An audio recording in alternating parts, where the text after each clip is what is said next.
अयोध्या के राम मंदिर निर्माण अपने अंतिम चरण में है। ऐसे में रामलला की प्राण प्रतिष्ठा की तैयारी जोर शोर से चल रही है। 22 जनवरी को प्रधानमंत्री नरेंद्र मोदी प्राण प्रतिष्ठा कार्यक्रम में शामिल होंगे। इसे लेकर सिर्फ अयोध्या ही नहीं बल्कि देश भर में जश्न का माहौल है। राम मंदिर की प्राण प्रतिष्ठा के बीच बिहार के कामेश्वर चौपाल का नाम इस बीच खूब सुर्खियां बटोर रहा है। आपको बता दें कि कामेश्वर चौपाल ही ऐसे शख्सियत हैं जिन्होंने राम मंदिर शिलान्यास के वक्त पहली ईंट रखी थी। 1956 में जन्मे बिहार के कामेश्वर चौपाल शुरुआत से ही राष्ट्रीय स्वयंसेवक संघ के एक्टिव सदस्य रहे हैं। कामेश्वर चौपाल कहते हैं कि 1984 में दिल्ली के विज्ञान भवन में राम जन्मभूमि के मुद्दे को लेकर पहली धर्म संसद हुई थी।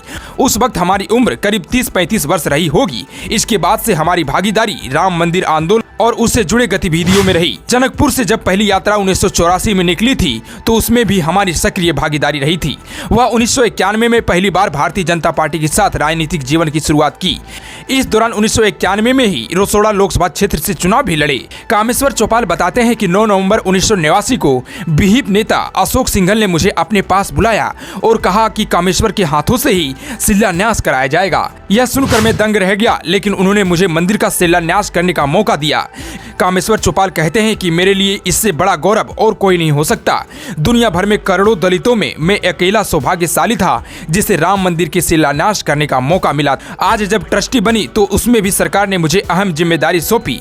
मेरे लिए सौभाग्य का विषय है कि मैंने उस मंदिर की शुरुआत की और अपने जीते जी मंदिर का निर्माण देख रहा हूँ। उस निर्माण संस्था में भी काम करने का मौका भी मिला है। BBC की एक बातचीत में कामेश्वर कहते हैं कि शिलान्यास कार्यक्रम से पहले कुंभ का मेला लगा था। उसी मेले में साधु संतों और धर्मगुरुओं ने मिलकर तय किया था कि किसी दलित समुदाय के आदमी से ही शिलान्यास कराया जाएगा। मैं उस कार्यक्रम में बतौर कार सेवक मौजूद था ही। इसके अलावा विश्व हिंदू परिषद का बिहार प्रदेश संगठन मंत्री होने के नाते भी मौजूद था। संयोग बस धर्मगुरुओं ने पहले ही निर्णय पर विचार करते हुए मुझे ही पहली ईंट रखने के लिए आमंत्रित किया। चौपाल बताते हैं कि आडवाणी जी का रथ यात्रा शिलान्यास कार्यक्रम के बाद शुरू हुई थी। उसके पहले हम लोग राम जानकी यात्रा के जरिए कई रथ यात्राएं निकाल चुके थे।